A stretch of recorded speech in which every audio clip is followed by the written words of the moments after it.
London, Getty, London, September 21st. I am coming to London, and Left It Wall is going to be screening at the Bill Murray at 3 p.m. That's September 21st, the Bill Murray, 3 p.m. It will be the only UK screening of Left It Wall. Can't wait to see you there. Grab your tickets now at romplicone.com. London, can't wait to see you again. It's been too long. romplicone.com for tickets. See you September 21st. Episode 51. Sabrina Salvati, a.k.a. Sabby Sabs. Sabby Sabs is a YouTube commentator, journalist, and activist. She's part of the indie media space that I used to be heavily involved in, but now keep at arm's length. Though my overall take on the scene is not a positive one, I still think there are diamonds in the rough. We talk about all of that and more.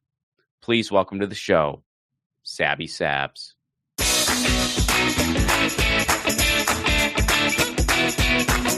Sabrina Salvati, known to the internet world as Sabby Sabs. How are you?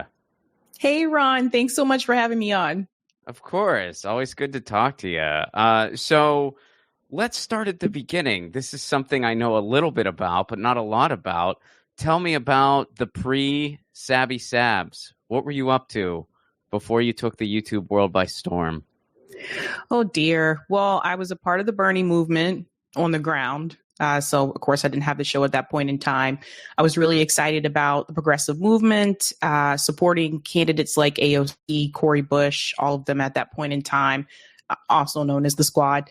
At that point in time, I lived in Ayanna Pressley's district, so I supported her as well. And I was really positive about the outlook politically for some type of progressive policies being implemented in the United States. At that point in time, I was still working in higher education where I was an academic advisor. So I've done that for quite a long time. And that's pretty much where I was. And I remember being really excited about the Bernie movement and the energy around the country about that particular campaign and this idea of a political revolution. And I saw Bernie Sanders when he came here to Boston.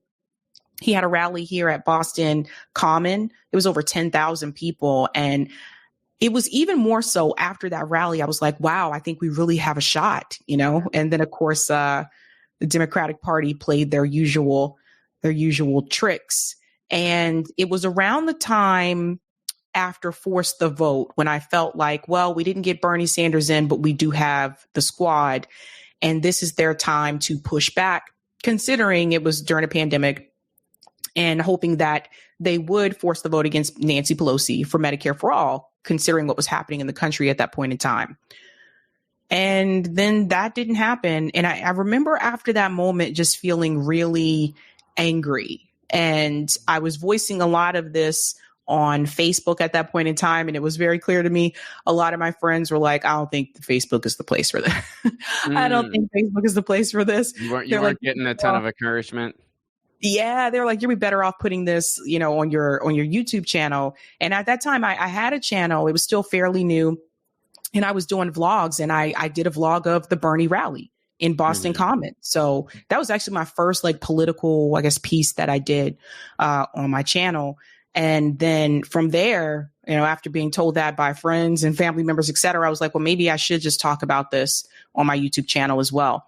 And so that's actually how the show started.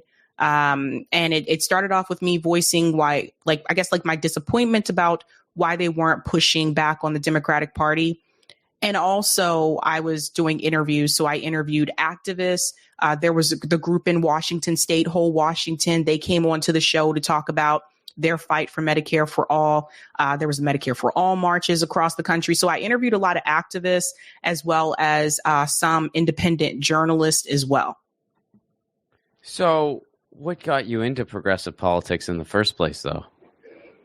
Life experience. A lot of people may not know, but I didn't always live in the United States. So I lived in Europe. See, this is what I'm looking for. I want to dive deep with Sabby Sabs. I did not know that. Proceed. Yeah, I lived in Europe. I lived in Germany, in a country where everyone had healthcare. And it was very obvious that they cared about the quality of life that people had in Germany. And later on, they implemented universal, like the free college as well. And so there was that experience. The other experience was that my parents were in the military, and we had this insurance called TRICARE. And TRICARE it covers almost everything. And it wasn't until I became of age after undergrad where I was removed from my parents' insurance and I had to get my own health insurance. And that was when I realized, like, this is insane. Like, why isn't everyone given the same type of insurance that my parents had when they were part of the military? And I realized just how expensive prescription medication was. I realized just how expensive it was to go to the doctor, because the reality is when you work for an employer, the only health insurance options that you have are what that company has. So, and you can probably choose from one or two plans. And so for me, things were expensive, more expensive than I expected it to be. And so when Bernie came along and he talked about Medicare for all, and he talked about everyone in this country should have health insurance, to me, that just made sense because of the experience that I had. So it was that really, like, I guess, opened my eyes. And I guess what started to lead me in that direction, it was under Barack Obama's presidency when things just started to collapse economically in this country, the '08 housing crisis. So I know people that lost their homes during the '08 housing crisis and can never get their homes back. Watching Barack Obama choose to bail out Wall Street instead of those people that lost their homes off of these predatory lending practices. And I think that disappointment with Obama really gave me a swift kick in the butt, because I was very excited about him. And I really did believe that he was going to create a lot of change in this country. I believed him when he said hope and change and yes, we can. I believed him when he said that the first thing that he would do was codify Roe v. Wade into law. I believed all of those things. I was very young, but I believed it. And so to me, he was one of the biggest disappointments politically in my lifetime, because once he won, he decided not to codify Roe v. Wade into law. Look at where we are now. Of course, you can't blame it all on him, but he ran on it. Right. And he decided to not, the Obamacare was basically just a spin off of Romney Care, which we had here in Massachusetts. And so what he was pushing for when he was running for president about healthcare was not what we got with Obamacare. So that was a disappointment. And then the other thing is just that Obama really let down a lot of people in low income Black communities, that he didn't really do anything for those people. And watching him go to Flint, Michigan and pretend to drink the water in front of a room of people that have been like just devastated by this, it made me realize that he's a part of the club. And I thought that he wasn't when he was running. I hear you. I mean, and then the other kind of cyclical thing with all that is a bunch of people in this country who are just working 2 and 3 jobs to survive, and they only follow news and politics so much. They took a chance on this Obama guy. He said he was a progressive dude, and their life got worse over the course of 8 years. So they thought, well, I guess progressive policies suck, so I don't want to support anything like that. And it's like, well, actually, this guy governed like Reagan, and bummer. So, I mean, it's I would say he was maybe, as far as a political disappointment goes, definitely the biggest of my lifetime so far. And I didn't even support him in the primary. I was a Dennis Kucinich guy. So, I mean, I came around. Like, I came around to, when Obama won, my exact words to my girlfriend at the time was, he's the moderate that this country was ready for, and he's going to build a bridge to a better tomorrow. Those were my expectations, which were lower than a lot of people's, and those expectations were not met. Nowhere close. I would have been happy if he met those expectations. He didn't even come close to that.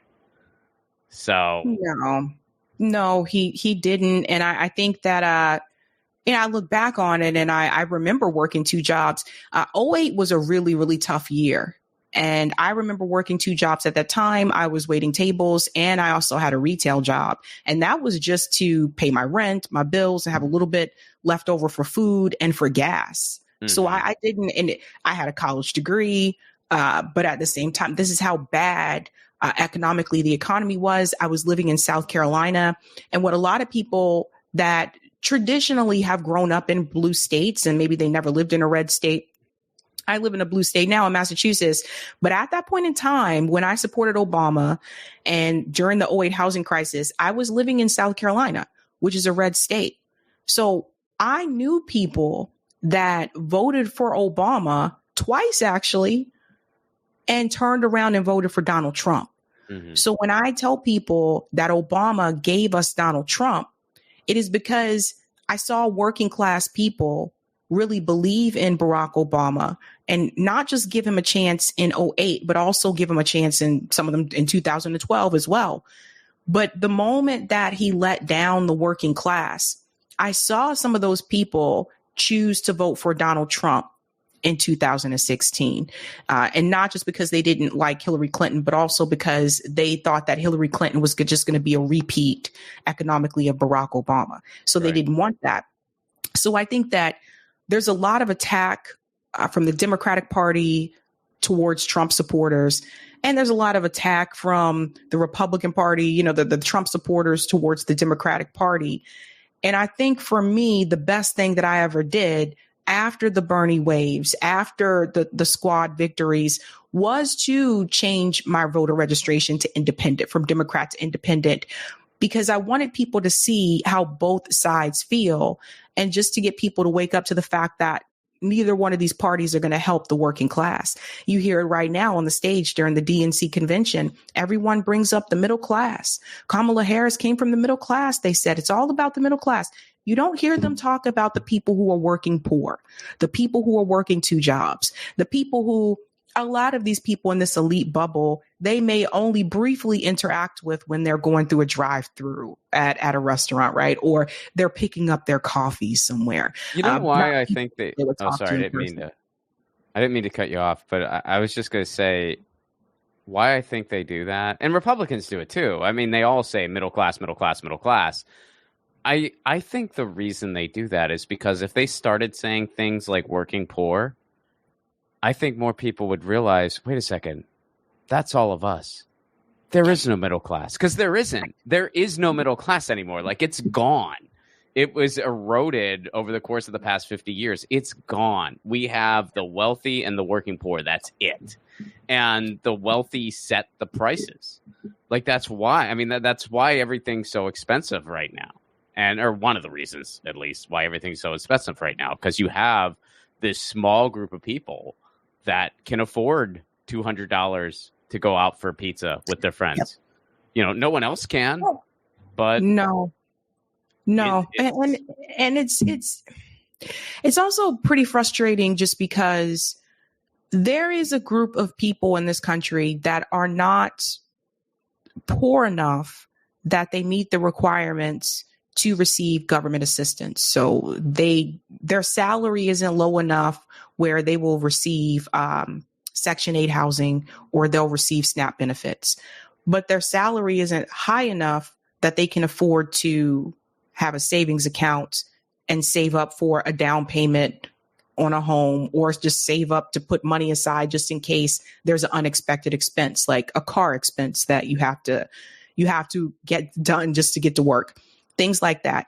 Those people right there, and there are a significant amount of them, I think more than people realize, those people are forgotten about because they don't get the assistance from the government, but they don't make enough to get ahead. And they're just kind of stuck where they are. And I think these politicians don't focus on that group of people. And I'll tell you what I mean by that. The Republican Party, they will call those that get government assistance, they'll call them, what is it, welfare queens, or what is my favorite, lazy people that just don't want to work, entitled. Not realizing. That's their yeah, word today, entitled or not realizing that a lot of those people do have jobs, like that type of thing, or they just want the government to take care of them, that kind of thing. The Democratic Party doesn't really talk about those people much at all. Or sometimes they're not good to them either. Like Joe Biden removed people from Medicaid under his administration, and he reduced SNAP benefits under his administration. So that's with those who are poor. Everybody talks about, both parties talks about the middle class. And then you have the wealthy and the elite that represent both of those parties as well. There's the Clinton circles, and then there's the, the Trump and the, who was the guy before? I remember trying to remember the guy before Trump. Good grief. Bush. There's the Trump and the Bush circles and all that kind of stuff. So you have the elite and the wealthy that are a part of both of those parties, as well as those that are CEOs of these corporations and Wall Street that owns those parties as well.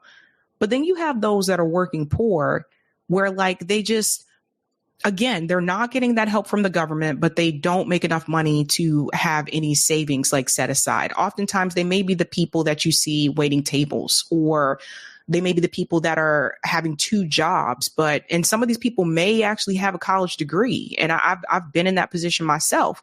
And these people are just completely ignored by both parties. So what we need is a workers' party. The UK, similar to the UK has a workers' party.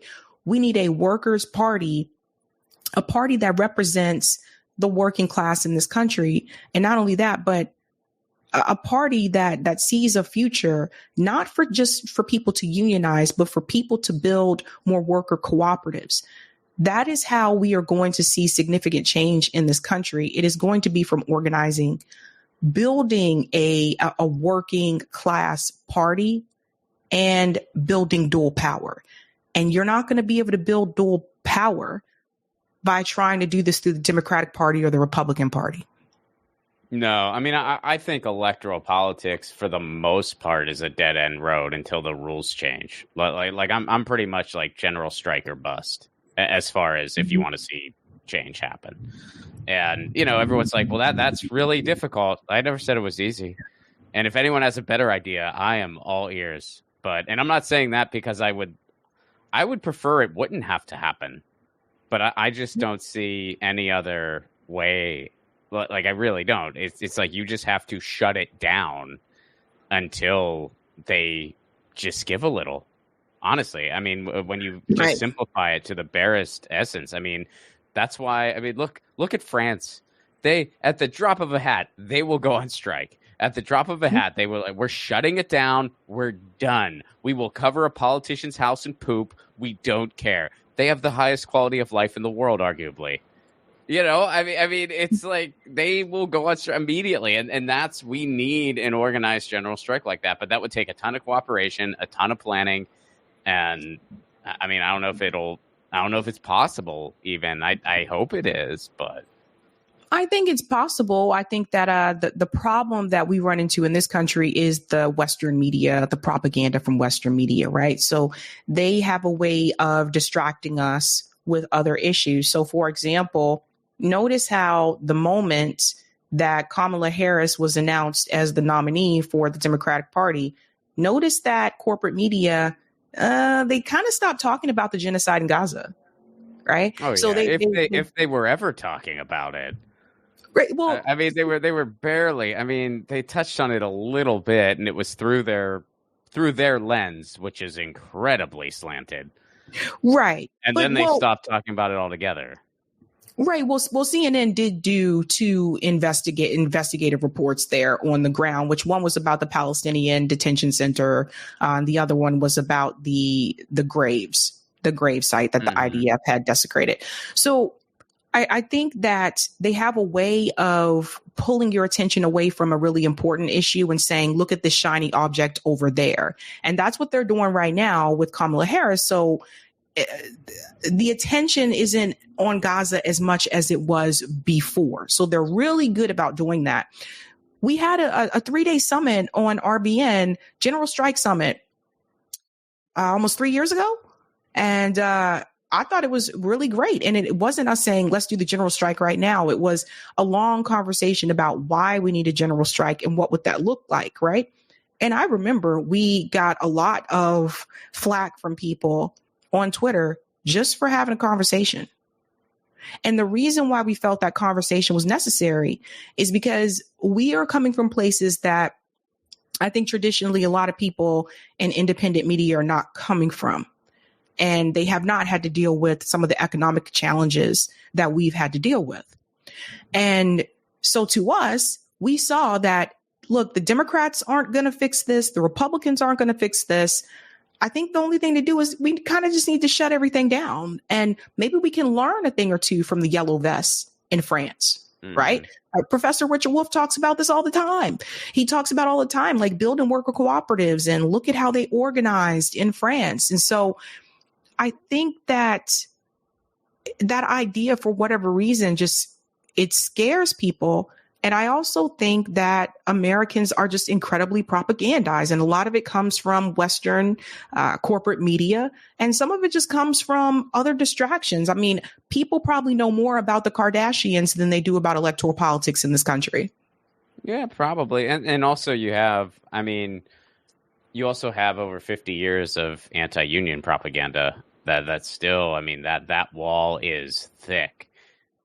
You brought up the independent media space or whatever we call it these days, whatever it is really, which I wanted to talk to you about. Do you think it has, what's your overall take on it? Because, and this is coming from someone who has stepped back from it intentionally, and keeps it at arm's length intentionally. And I guess I'll let my full biases be known, because whenever I have a guest that is part of that space on, we usually talk about this. I would say overall, the entire independent media landscape, and this is coming from the perspective of someone who's paid attention to it for 20 years, I think it is a missed opportunity of a lifetime. I think overall it has done more harm than good. And I think 90% of it is garbage and nonsense. And I think it's probably higher than that, but I'm trying to be optimistic. There are some diamonds in the rough, and I'm incredibly gracious for those things and thankful. And I try to be part of that 10% the best I can. But I just see it as a huge missed opportunity. Would you agree with that, or what are your thoughts on that? I have to tell you, I think that before I came into the space, I had a different impression about what it was, what it was like. I watched a lot of these people. So I watched a lot of these people for years, and of course, this was during the Bernie campaign. So just keep that in mind. And I remember everybody, for the most part, getting on board with Bernie and the progressive movement. And so everybody was, for the most part, I say, were collaborating and working together and saying, okay, how can we push this forward, right? So I was when was that? Well, the Bernie campaign, like 2016 Bernie, and then also 2020 Bernie, for the most part. All right. I feel like that's a bit generous, but you know what? I hope you're right. I hope you're right. Yeah, well, not everyone, but for the most part, like, for example, I know during 2020 there was a split there with TYT, where I think it may have been Emma supported Elizabeth Warren. But I know Jane Cooper supported Bernie or whatever. But for the most part, though, the message was Bernie is the way to go, right? His policies are the way to go. I remember seeing people collaborate a little bit more. I would see, and this is how I found other people in independent media. Like, I found out about Nico House because I saw him on Kyle Kalinski's show. Mm. I found out about Tim Black because I saw him on Rising. Mm-hmm. This is how I found different people in independent media, because they were platformed by a larger show. And also then the algorithm was different. So if I watched an independent media show, the next recommended video would be more independent media. It wouldn't be CNN or Fox News. Right. So it was very different during that time. That's fair. Yeah, no, that's a fair assessment. And yeah, from that, from that standpoint, yeah, there was definitely more collaboration. I'm with you. Yeah. So I guess I was kind of surprised when I did enter the space and there was so much hostility I was not expecting that. I thought all these people, for the most part, got along.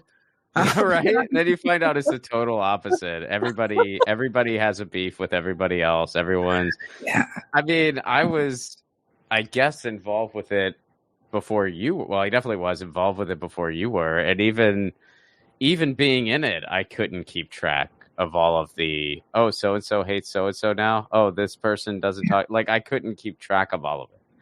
And I never really got involved with it, largely because I never really watched anything. Like, I was more of a wanting to see the potential of it. Like, I was a guy from 2004 to 2012. I never missed an episode of Democracy Now. And I think that they still have. I mean, during the Trump years, they kind of fell off a bit for me, and I was just pretty disappointed by their coverage because they weren't doing the deep dives that they used to. And now I still find value in some of the stuff they do, but it's just not the show that I remember from that era. Like it just isn't, and it bums me out because the other thing is there's really nothing that has replaced it. Like there really isn't like another Democracy Now that was doing those types of stories at that level. And I think that's where I find the biggest missed opportunity. And I'm not saying like I have the fix for all that, but it's something that as a participant and as an observer and just as somebody who is a citizen here, it just really, really bums me out. I think, well, Democracy Now, from what I understand, they are a little bit more attached to the Democratic Party now. So I think that has something to do with what they cover and how they cover it. I do know, I don't know if you're aware of this, but I do know this time around they have not extended an interview offer to Jill Stein. I know they did before, but this time they seem to be avoiding it because they realize, oh no, we can't do that again, right? So just there are things that have changed. Some of their coverage on foreign policy also has been kind of weird compared to how they were a couple years ago. So there has been some changes there. I think that for me, the problem that I think we have I can't speak about the right because I don't know what they're doing over there. They're all, a lot of them, they have a lot of money on the right and media. And, they typically always had establishment talking points. It just is what it is. So I can't really speak to that. I covered the whole Daily Wire, debacle with Candace Owens and all that kind of stuff. And I don't know anything about that. She had a falling out. I mean, you don't have to give me the Cliff Notes, but she had a falling out with the Ben Shapiro guy. Yeah. Right? Yeah. Okay. It's over, over Israel and Gaza and that kind of stuff. But that wasn't surprising to me. Again, listening to the talking points that Ben Shapiro has, that was not surprising to me that he reacted the way that he did. But I think when it comes to left independent media, it almost seems like to me what may have happened is that after Bernie 2020 and Joe Biden won, and so Trump did not win re-election, it almost kind of seemed like the more legacy left independent media, which would not be myself because I wasn't around, it almost seemed like they were trying to figure out, okay, what do we do now to garner an audience? Because we do not have a progressive in office once again, but also Donald Trump didn't win re-election. So we can't complain about Trump the whole time. So it seemed like the choice was Where's our identity? It seemed like the choice for people were, let's try to defend Biden as much as we can, or we need to just, either criticize Biden and be completely honest, or still try to talk about Trump, even though he's not president anymore. And there was some struggle there. I noticed that with legacy left independent media. And so ultimately what ended up happening is most of them were defending Joe Biden, even in situations where Joe Biden should have not been defended, particularly when it comes to the economy, when it comes to inflation, the war with Russia and Ukraine. And it wasn't until October 7th that I saw them make that big turn and say, okay, this is unacceptable. what Israel's doing to the Palestinian people. Biden, you're insane. This is crazy. Like, I can't support you. And we saw that was that sharp turn. And Marianne Williamson didn't work out as the progressive candidate and all that kind of stuff. And so there was no Bernie Sanders this time around for them to really market themselves off of. For people like me that came in after Bernie, I didn't have that. So I didn't have a show during the Bernie campaigns.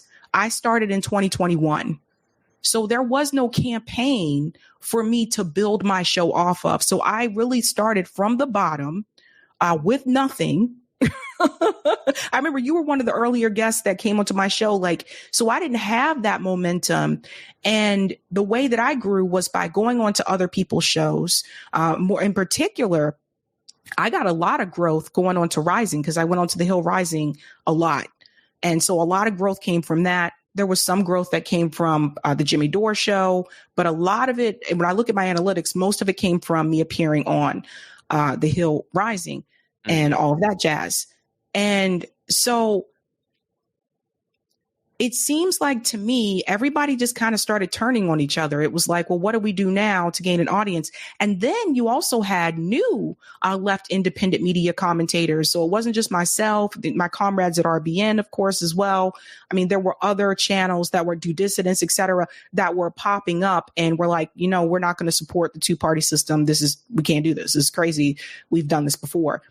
And then it almost kind of seemed like most of like the legacy left really didn't want anything to do with us because we weren't willing to get in line with the Democratic Party and this corporate candidate. And to me, when I was a part of the progressive movement, I said Medicare for all, no corporate money. I meant those things. I didn't mean Medicare for all, no corporate money, but we got to stop Trump, so we should support Joe Biden anyway. I didn't mean that. And so it's almost like they kind of looked at people like me as a problem. And I'm like, no, I'm standing on the principles that you talked about for years. I watched you talk about for years. And that seemed to take an issue.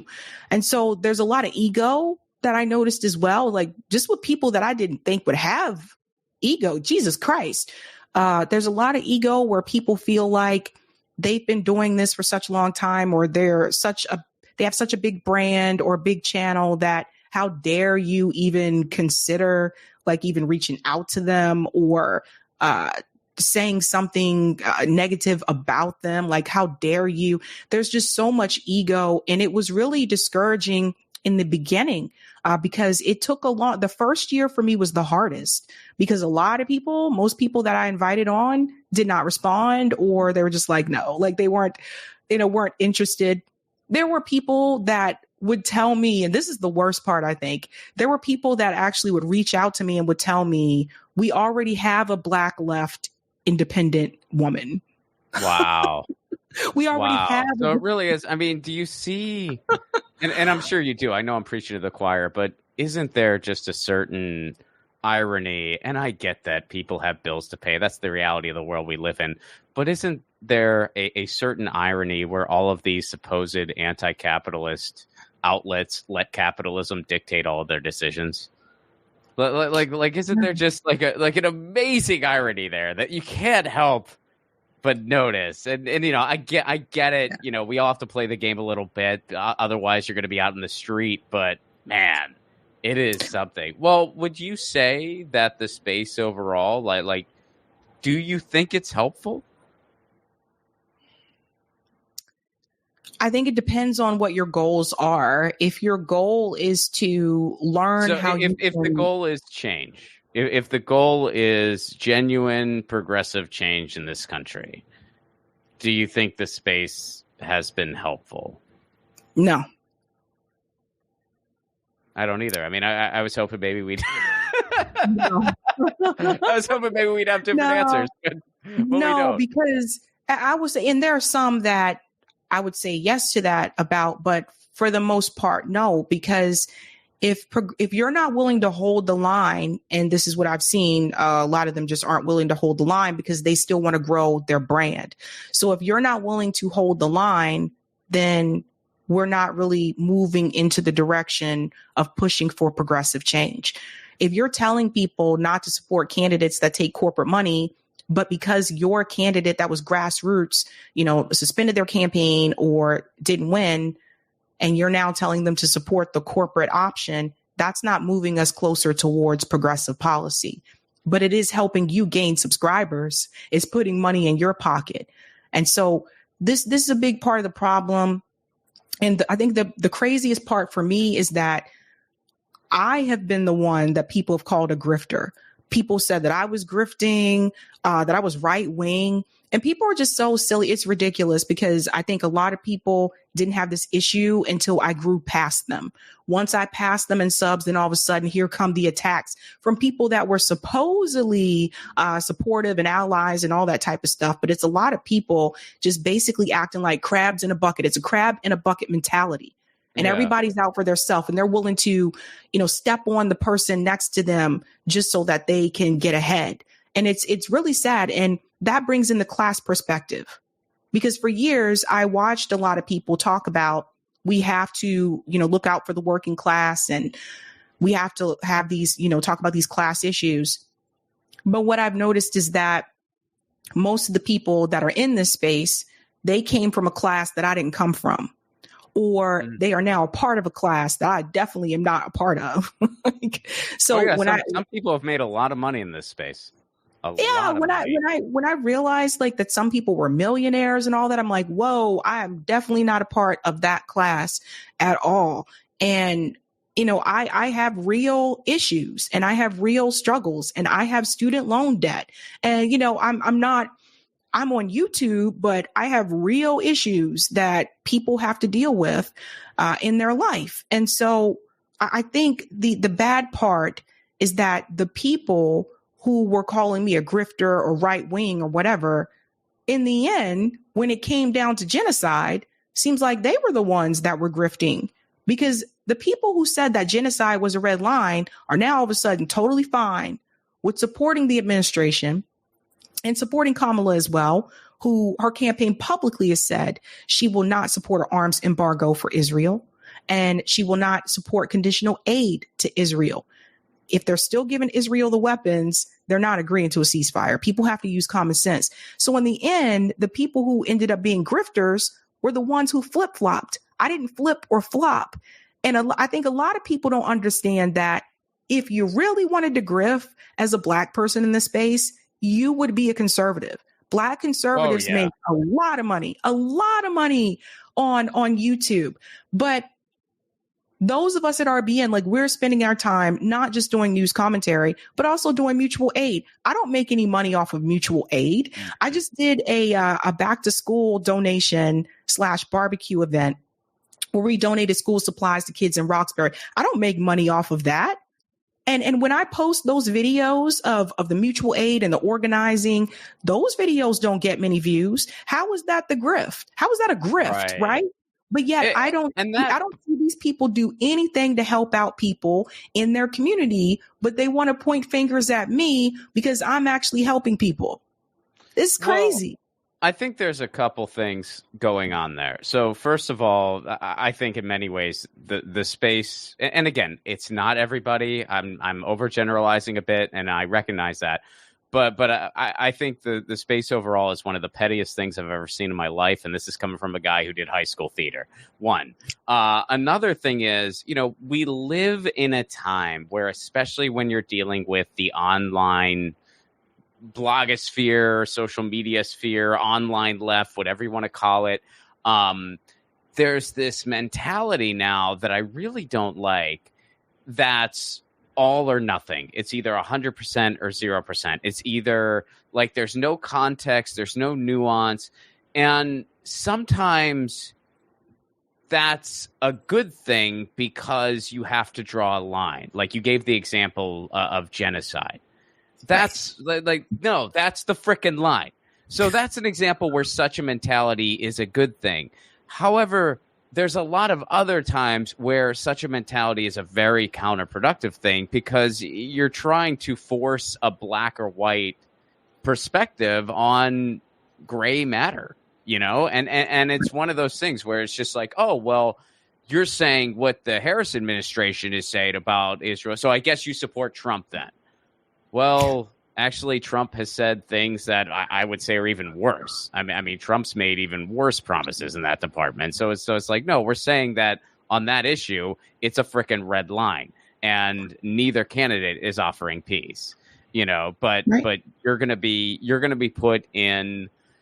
We're all put in binary boxes where it's like, and every 4 years, people pretend that they don't understand what the Electoral College is. And they recycle the same talking points over and over again. And do you think there is a progressive movement? Is there still such a thing? Was there ever a thing? Unfortunately, the progressive movement was attached to a campaign, and that's where the issue is right now. We got lucky for 2 election cycles in a row because Bernie Sanders ran twice in a row. So there were years there where we had that progressive movement. The problem is, because it was attached to a political campaign, when Bernie suspended his campaign, the very last one that he suspended, he didn't continue the movement. So what that taught me is that you cannot have a progressive movement or any type of movement. It should not be attached to a presidential campaign. You have to have something to go to after that. One thing I will say about Jill Stein's collaboration with Kshama Sawant, which I think is amazing, by the way, people get upset with me because I'm supporting Jill Stein. They said that I'm a Trumper, but I'm supporting Jill Stein. It's really weird. And like you said, people don't understand how I can relate. They don't understand how math works. So it's really weird. And then they try to say we don't. Sorry, I just you just scratched that itch, and yeah, they try to say. Yeah. I mean, someone once said, "Oh, you don't understand how the Electoral College works." No, you don't. Right. If you're going to tell me, a guy who lives in California, that my support of the Green Party is helping Trump, you don't understand how the Electoral College works. Not me. You don't understand. Like, that's just factually wrong what you're saying. It makes no sense whatsoever. And sometimes I almost want to meet those people where they're at, where they're saying all this, like, oh, spoiler this, spoiler that. I want to be like, you know what? That premise is bullshit. But let's just pretend it's not, for the sake of me trying to get you to expand your thinking on this. Let's just say it's not. Let's just pretend it's not. Okay, only a handful of swing states decide what happens electorally in this country. A small handful. So let's just say, we'll go with your premise about the spoiler stuff. We can dive into why that's nonsense later, but I'll entertain it to try to meet you where you're at, to try to bring you over. Okay, if everybody in a decided state, I call them decided states because I don't like the word safe state because there's nothing safe about the Electoral College. If everybody in a decided state voted for a Green or a Libertarian or just whatever third-party candidate, if that was their political philosophy, if everyone voted for those candidates in states that were decided, the outcome would still be the same, but somebody would get to 5%. Right. And just say it to that person and see. It's like, maybe they'll think, I never thought about it like that. Maybe, and again, there's a deeper dive to be had. But, I mean, sometimes, but every 4 years, it's just the same thing. Well, and eventually. And I'll say at that point, if you're independent media and you're repeating that talking point, well, then you're no different than corporate media, because that's a talking point that they have, and they don't want to talk about math either. But the fact that Jill Stein and Kshama Sawant are building a movement together, that means after November, people have something to go back to. And that's important for people to have. They need to have that. Otherwise, the energy just dies and goes nowhere. So Kshama Sawant did announce that come February, they are launching a larger scale movement. So I think that is great. And this is why she's one of the people that I continue to support and advocate for, because, she was Seattle city councilor, but she didn't even take the full salary. She led the fight for 15. Yeah. So I like her a lot. Yeah. And by the way, I don't think there's anything wrong with getting on your city council if you can. I mean, I think it's great that she was on her city council. I certainly I don't think electoral politics is the only tool in the toolbox, but it is a tool. And, I wanted to say something about what you said about the Bernie movement.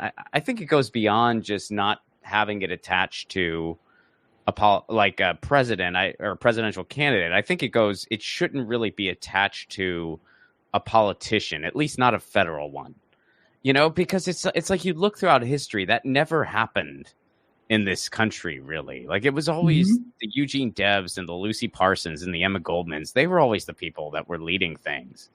And that's what we need right now. We need our Lucy Parsons. We need our Emma Goldman. We need those types of leaders. Eugene Debs served in office for 2 years. Nobody even remembers that about him. They remember what he did on the front lines. Right. I think that's important. And I think that, we are looking at a moment right now where, like I said, we really could have had a large third party movement in this country, especially considering so many people were like, no, I'm not voting for genocide. Right. So we really could have had that. But the people who have the louder mics and have the larger platforms, they decided to tell their audience to just support the Democratic Party so you don't get Donald Trump. And that's part of the reason why we're not able to have that within the media space. So one of the conclusions that I came to is that we really can't let media be the one to lead it. It has to be the grassroots. It has to be on the ground. And I think that's how we're going to get those wins. So yes, it helps if independent media wants to be involved. But even when I look back at something like Force the Vote, I still say the face of Force the Vote should have never been an independent media commentator. It should have been the people on the ground, even if it was someone that was a part of DSA, because it was their strategies in their handbook. Even if it was those activists, they should have been the face of Force the Vote, not a podcaster. So who knows? Maybe that could have made a difference. No, I think it could have. I mean, I think that, yeah, like the movement will not be led by a politician or a podcaster. I really do believe that. I know we got to wrap up here soon, so I wanted to ask you just a more practical question in closing here. One of the things I like about you is the way you conduct an interview. Whenever you're doing an interview, whether it's somebody I like or somebody I don't like, I know that I'm going to get some valuable information. You're going to ask good questions. So what's your prep like? How do you prepare for an interview? Give me a peek under the hood.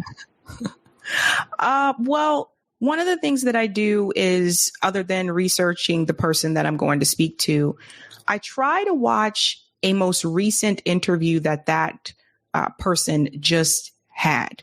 And I do that to make sure I don't ask the exact same questions, because I don't want to repeat.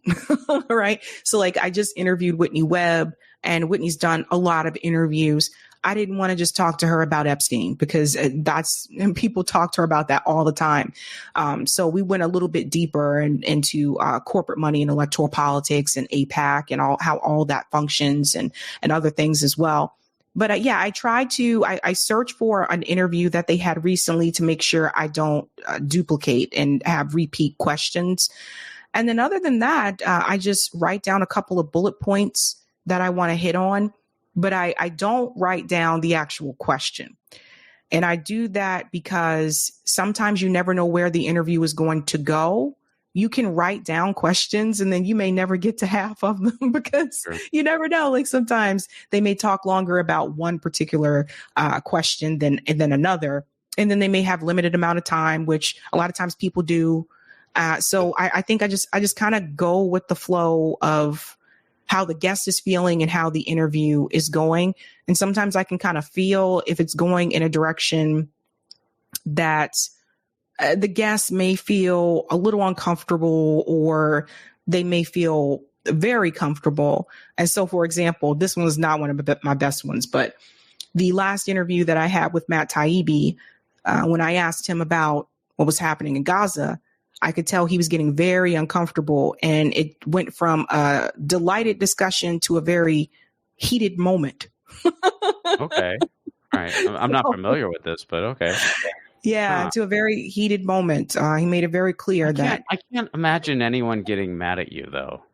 Has it ever happened? Has anyone ever gotten like mad at you on mic? I mean, I know like, other than like petty Twitter stuff, like in an interview. I'd say once or twice it has happened because I asked a question about something that they didn't feel like was relevant, but it actually was relevant. And sometimes people don't want to. You don't have to go into details here. But send me some links. I'm curious. I just can't picture anyone. I mean, even if you don't agree on every single thing, I can't picture anyone. You know, you're just so pleasant and you're fair. Like you've always been fair in the way in everything I've seen. I haven't seen every interview you've ever done ever, but everything I've ever seen, you've asked good questions in a straightforward and fair way. And I appreciate the way you do that. Well, the Gaza one was, it's usually Israel Gaza is a heated one for some people, which is weird, but. And I don't understand that. I know. I really don't understand like why. And I felt like as a society, going way deeper than the indie media thing, I felt like we were finally getting past all of those nonsense cliches that, if you criticize the Israeli government, that means you're an anti-Semite. That's absolutely ridiculous. I felt like we were finally moving past that. And I feel to some degree we are, but there's still a lot to be desired. Yeah, I think some people have seen what has happened to other journalists or commentators as well. And maybe they don't want to risk, their career in that respect. But I think if you're going to say that you're a truth teller, you need to be honest about that and not say, I'm not going to discuss it just because it's a controversial topic. That's how I look at it, especially since people are being silenced over it. There's censorship around it. And we're talking about an actual genocide here. And that gives me pause. It gives me pause if someone is not willing to discuss that in any way, shape, or form. That gives me strong pause. Where can people go to learn more about you?